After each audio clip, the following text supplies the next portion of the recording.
जनता जी, यहाँ उपस्थित मीडियाकर्मी, पॉलिटिकल वॉलंटियर्स, विवादकारीगण, बैंक के तरफ से आए हुए प्रतिनिधिगण, मैं सभी का लोक अदालत में, राष्ट्रीय लोक अदालत में हार्दिक अभिनंदन करता हूँ, स्वागत करता हूँ।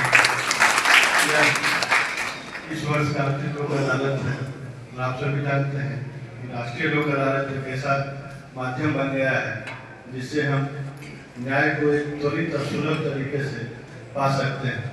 न्याय क्या होता है यह सबके लिए अलग अलग होता है। वादकारियों के लिए सोच का विषय है। जो आज हमारे लिए न्याय है 5 साल बाद मिले, हो सकता है वह न्याय न रहे। तो इस दिशा में यह भी सोचने की आवश्यकता है कि जो मन को जब संतोष देता है वही न्याय होता है। तो जब लड़ाई लंबी चलने लगती है और उसका परिणाम उस तरह का नहीं रह जाता है, उसके लिए बहुत दिनों तक जूझते रहे, लड़ते रहे, तो ये देखना आवश्यक हो जाता है कबूल कर हम जो लड़ाई लड़ रहे हैं उसमें हम जीत रहे हैं या हार रहे हैं।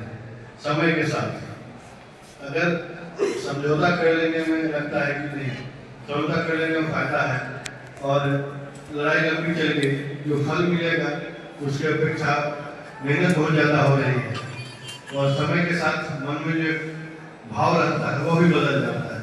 किसी के कार्य से कभी लगता है कि आज हम दुखी हैं, पीड़ित हैं, लेकिन समय भाव कर देता है और लगता है कि चलो माफ़ कर दीजिए। तो माफ़ करना अपने सर से एक बोझ उतार देना होता है, अपने दिल को संतोष होता है और इसमें कहा भी गया है कि माफ़ करने वाला बड़ा होता है। तो इसीलिए यह सब पर लागू होती है, चाहे वादकारीगण हो जिन्होंने आपराधिक मुकदमे किए हों या प्री लिटिगेशन केसेस जो हमारे होते हैं, बैंक का होता है, जो एनपीए बनने वाला रहता है या बन चुका रहता है, उसमें जो इंटरेस्ट पार्ट होता है, जो सूद होता है, उसको माफ़ कर देते हैं, मुद्दल को संतोष कर देते हैं।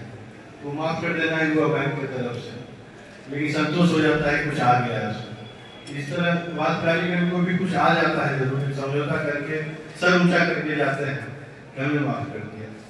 तो इस लोक अदालत में मेरा ये आग्रह है सबसे कि जो 23 पीठ बने हैं तरह तरह के मामलों के लिए, उनका लाभ आप लोग उठाएं और एक स्वच्छ हृदय से, खुले दिल से इसमें न्यायिक प्रक्रिया को सुदृढ़ बनाने के लिए